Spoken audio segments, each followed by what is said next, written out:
Hello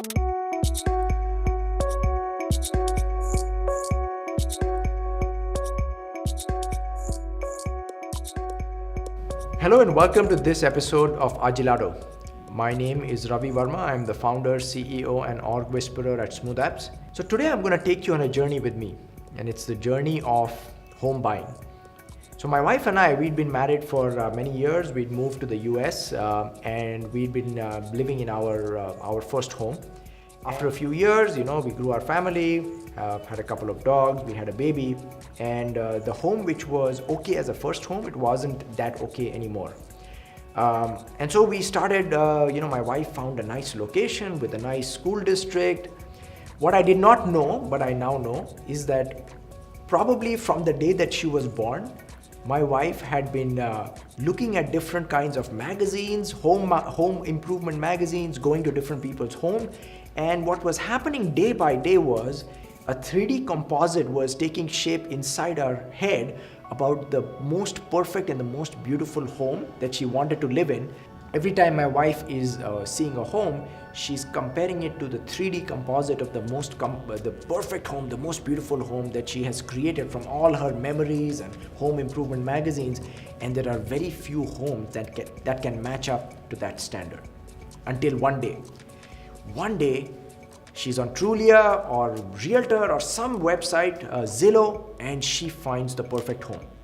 And then she sees it, she falls in love with it, and then she calls Elaine, our real estate agent, a realtor. She says, Elaine, I have to go we have to see this home together. Unfortunately, within 24 hours, before we can book the appointment, the home is taken off the market. And you should see my wife's face. Man, it was the perfect home. I'm never going to see this home again. And then we went on this emotional roller coaster again. We're going back to online viewings and then seeing a lot of homes, but nothing's quite working.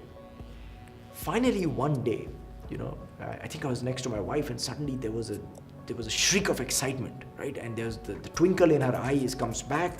And I asked her what happened. And she said, this home is back on the market. Her dream home is back in the market.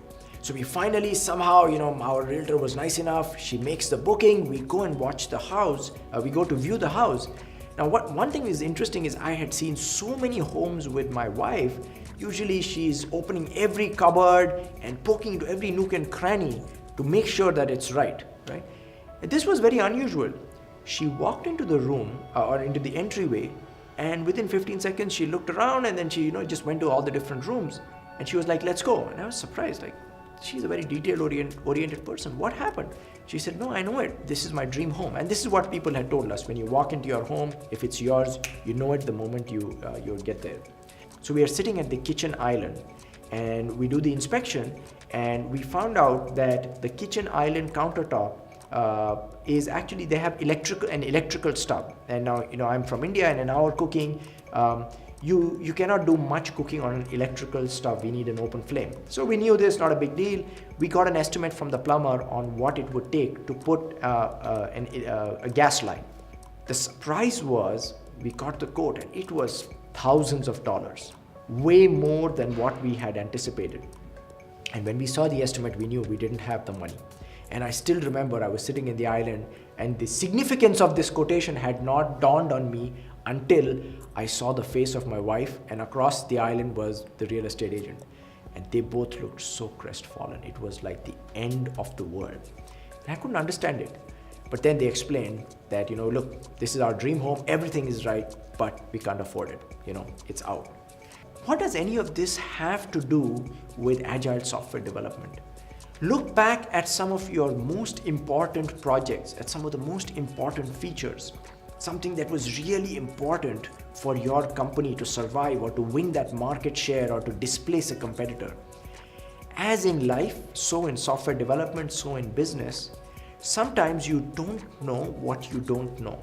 So you make some assumptions, we make some assumptions, some reasonable, plausible assumptions based on our past experience, and we start dreaming of a better future. We make forecasts and commitments of revenue, of market share, and we start banking on those assumptions being true, on those forecasts and projections becoming true, and we start counting the money in the bank before we should.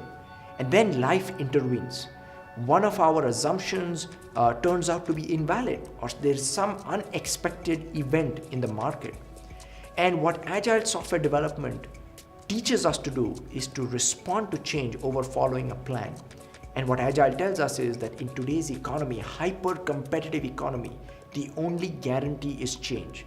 And we better have processes in place that allow us to respond to this change in a way that causes the least amount of waste, the least amount of avoidable conflict and misery and pain, and we need to roll with the punches.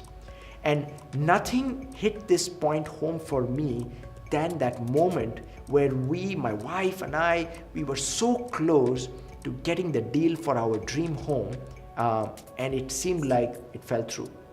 What happened next? How did the story of our life unfold? Well, you're just going to have to tune into the next episode of Agilato. Did you like what you saw? Do you want to find out what happens next? Don't forget to like us on Facebook, follow us on Twitter, and most importantly, subscribe so you get notified of the new content that we're going to be posting regularly. So would you like fresh ideas on how to stay agile? Check out smoothapps.com. We've got our upcoming events and training. You can read our blog for free tools and techniques, and you can even schedule a free mentoring session with us. So until next time, scrum on.